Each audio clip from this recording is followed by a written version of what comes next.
Hello everybody, Manithral here. Welcome to the weekly update video for OSRS.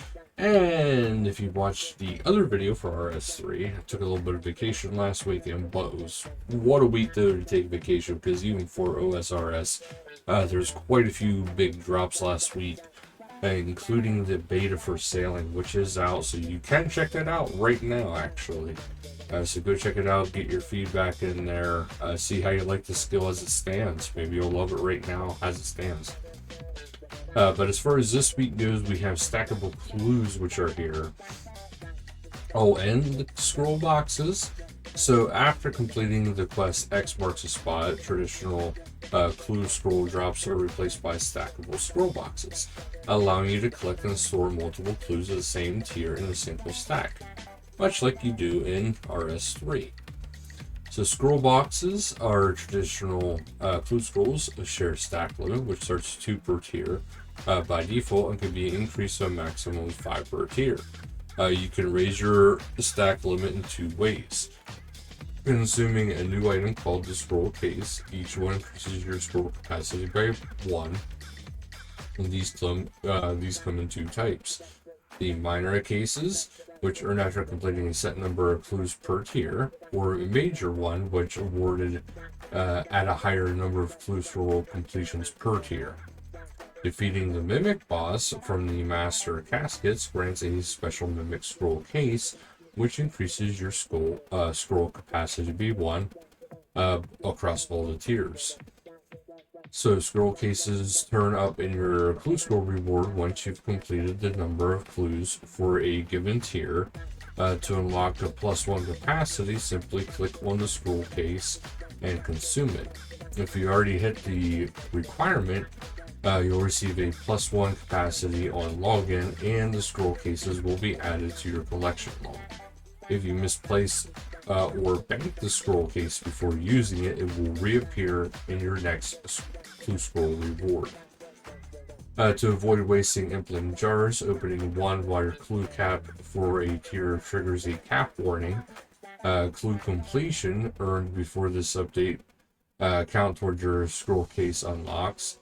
Dropping scroll boxes on the floor will not bypass stack limits, though you can still juggle individual clue scrolls by dropping and picking them up as before. If you hit a stack limit and can't receive a scroll box, you'll see a warning letting you know what happened.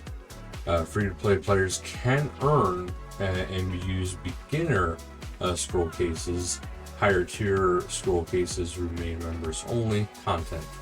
Watson Treasure Trails board has been updated and now tracks the clue completion totals per tier and current scroll capacity per tier.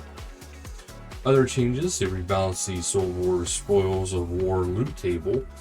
Spoils of War now include some of the blighted supplies, and the Castle War specific ammo has been replaced with pure essence, but the overall GP value per crate has been significantly reduced. The pet rate remains unchanged, so your time to obtain the little creator in the same as it was before. The steel ring now gives a +24 crush defense bonus, up from +2, alongside a +24 stab / defense bonuses. Tizhar now have a 40% weakness to water spells. The giant rock and the black demon in the nightmare zone now have the same elemental weaknesses as their quest variants. When spam clicking to feed Duke Succulus, you won't use more than 2 potions, no more deleting your stack while Duke's already waking up. Speaking of stacks, the Duke's potions and mushrooms are now stackable, so enjoy the inventory space. You can now left click to feed Duke ground mushrooms. Baboon shamans now have 40 hit points, and cursed baboons have 20.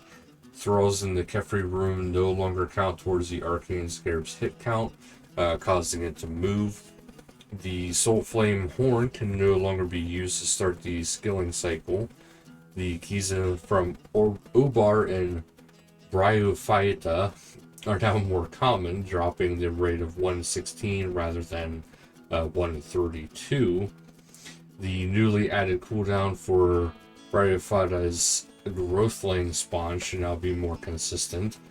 You can now one-shot the Growthlings if you have an axe or magic signatures equipped. Monster Inspect now requires 2 body runes and 2 mind runes to cast, instead of 2 cosmic and 2 mind. Corrected grammar in the Gauntlet lobby. Removed the repeated message in Sir Tiffy's dialogue. Fixed typos in the Blackgate Fortress quest journal. Fixed typos regarding Snelms. Fixed the inspect optional on the Jewel of Mamasket now shows a picture of the correct jewel.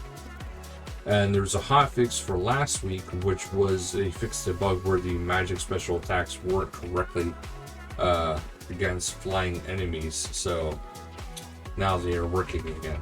PvP Rota is moved to period B, so 560 UK, PvP 319 US Bounty Hunter, 579 US High Risk, 561 UK Free to Play PvP, 580 US LMS Competitive, and Worlds 390 AUS LMS Competitive, and 569 AUS Bounty Hunter have been deactivated with this rota, and PvP Arena is using new max/med loadouts for rankles and tournaments this week. So that is actually it though for this week, guys. So thank you guys so much for watching, and until next time, later guys.